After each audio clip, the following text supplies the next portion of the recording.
उत्तराखंड निकाय चुनाव का मतदान समाप्त होते ही इस प्रदेश से जो तस्वीरें सामने आईं वो लोकतंत्र के लिए एक शर्मनाक घटना के बराबर है। चुनाव आयोग शांतिपूर्ण ढंग से ना तो चुनाव करा पाया और ना ही हजारों मतदाताओं को वोटिंग करा पाया। उत्तराखंड के निकाय चुनाव की जो तस्वीरें और शिकायतें वोटिंग के दिन सामने आईं वो चुनाव आयोग की नाकामी साफ साफ दिखा रही है। प्रदेश के हजारों हजार वोटर वोट डालने से वंचित रह गए। कई बूथ ऐसे रहे जहां से सैकड़ों की संख्या में वोटरों के नाम गायब रहे। जहां एक देश एक चुनाव की बात हो रही है वहां मात्र निकाय चुनाव ही सफल ढंग से कराने में आयोग बुरी तरह से विफल रहा।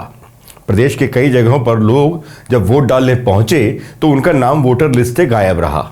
चुनाव आयोग की तैयारियों का अंदाजा इस बात से भी लगाया जा सकता है कि कई लोगों ने शिकायत ये भी की थी कि उनके किराएदारों को तो वोटर लिस्ट में नाम है लेकिन मकान मालिक का नहीं। परिवार के परिवार वोट डालने से इस वजह से वंचित रह गए। कई जगह फर्जी वोटिंग की भी बात सामने आई जहां किसी के नाम का वोट कोई दूसरा ही डालकर चला गया। कुल मिलाकर कल की तस्वीरों से तो ये लगा कि ये चुनाव कराया गया या फिर जनता के साथ मजाक। जिस वोटर को पोलिंग बूथ तक लाने के लिए लाखों करोड़ों के बड़े बड़े कार्यक्रम चुनाव आयोग ने किए, उनको वोटिंग के लिए प्रेरित करने के लिए, पर जब वही वोटर वोट डालने आए तो उनका स्वागत आपने लाठियां भांजकर कर डाला। आपको शत शत प्रणाम। जो लोग सालों से एक जगह पर निवास कर रहे हैं और वोट डाल रहे हैं, उनका वोट कैसे गायब हो गया वो भी तब जब वो पिछले लोकसभा और विधानसभा में उसी बूथ पर वोट डाल चुके हैं। कुल मिलाकर चुनाव आयोग एक सफल चुनाव कराने में नाकाम रहा। पूरे प्रदेश में कई जगहों पर इसको लेकर भारी बवाल भी देखने को मिला।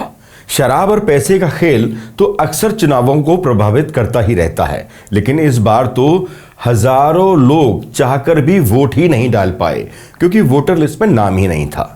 इस चुनाव में यह नया जंजाल चुनाव को प्रभावित कर सकता है, जिसका असर कहीं न कहीं चुनाव के नतीजों पर भी पड़ेगा।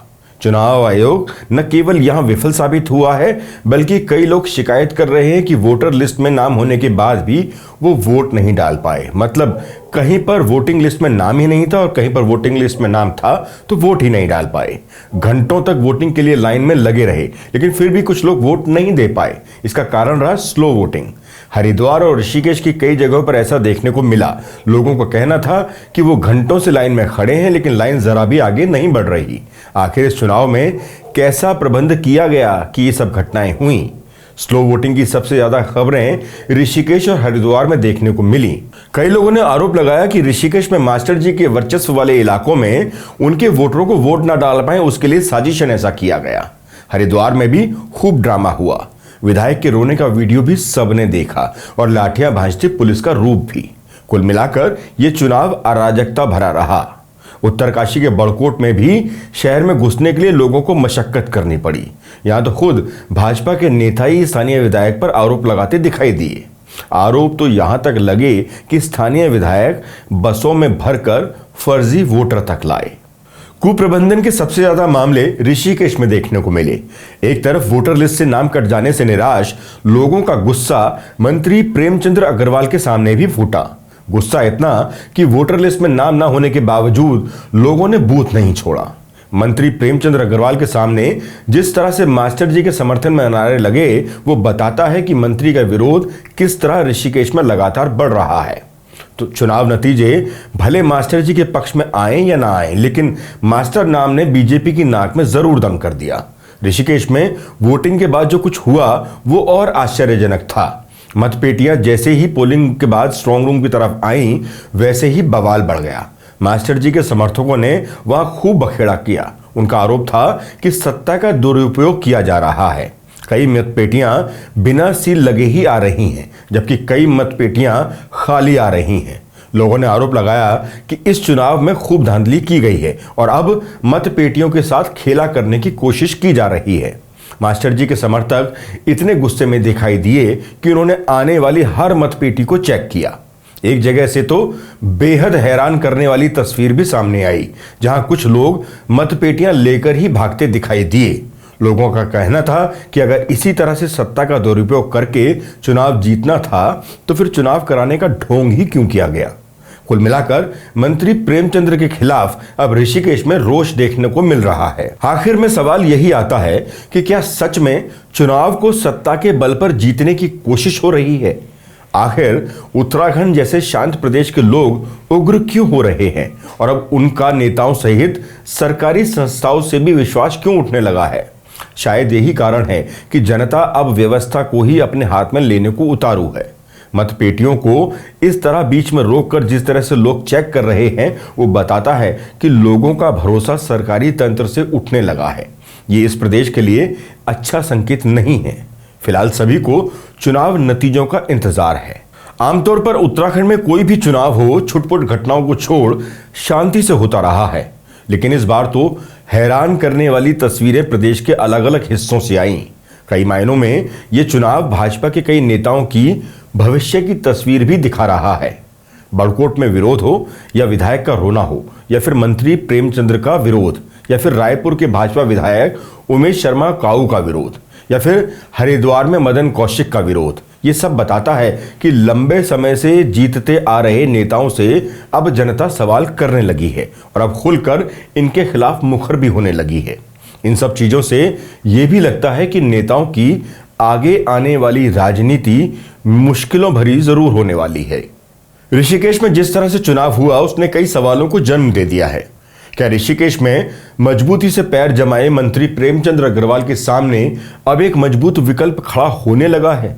भू कानून संघर्ष समिति के संयोजक मोहित डिमरी ने जिस तरह भाजपा के मजबूत संगठन के सामने मास्टर को चुनाव लड़ाया, वो काबिले तारीफ है।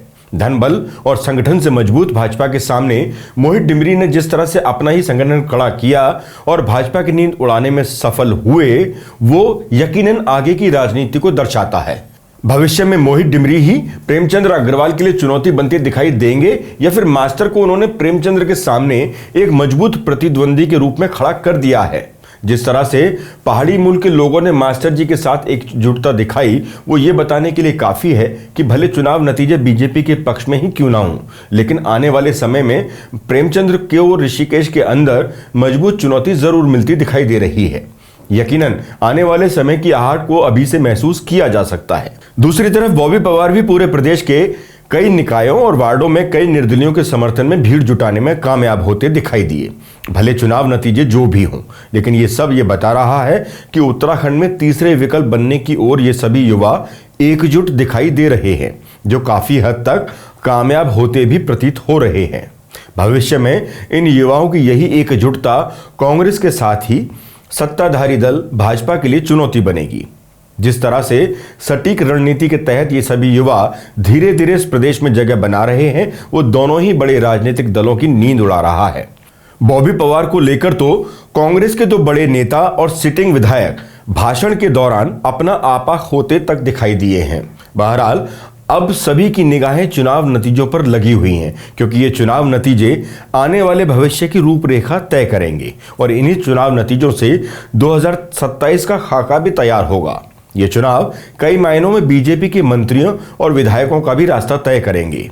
मंत्री पद से लेकर 2027 में टिकट का खेल भी ये चुनाव डिसाइड करने वाले हो सकते हैं, इसलिए इसको लेकर बेचैनी सत्ता पक्ष में थोड़ी ज्यादा है। बाकी रही बात उत्तराखंड के होनहार चुनाव आयोग की, तो कुल मिलाकर वोटिंग के दौरान जो भी हुआ, चाहे उसे निचले स्तर से हुई लापरवाही कहें या फिर आमजन की भाषा में कोई धांधली, कुल मिलाकर चुनाव के दौरान सिस्टम फेल ही रहा। चुनाव आयोग ने जिस तरह से काम किया उसे देखकर तो यही लगता है कि अभी उन्हें बहुत कुछ सीखने की जरूरत है और यकीनन अपनी नई आने वाली चुनावी परीक्षाओं से पहले उत्तराखंड के चुनाव आयोग को पूर्व में मुख्य चुनाव आयुक्त रहे टीएन शेषन सरीखे तेज तर्रार अधिकारी की तस्वीर को अपने कमरे में लगा आयोग की शक्तियों को समझने और परखने की जरूरत है। इसके अतिरिक्त चुनाव की गिनती के बाद का संपूर्ण विश्लेषण हम आपके सामने लेकर जल्द हाजिर होंगे। तब तक उत्तराखंड चुनाव आयोग की सफलता के सहारे आपको छोड़े जा रहे हैं। फिलहाल इस वीडियो में इतना ही। नमस्कार।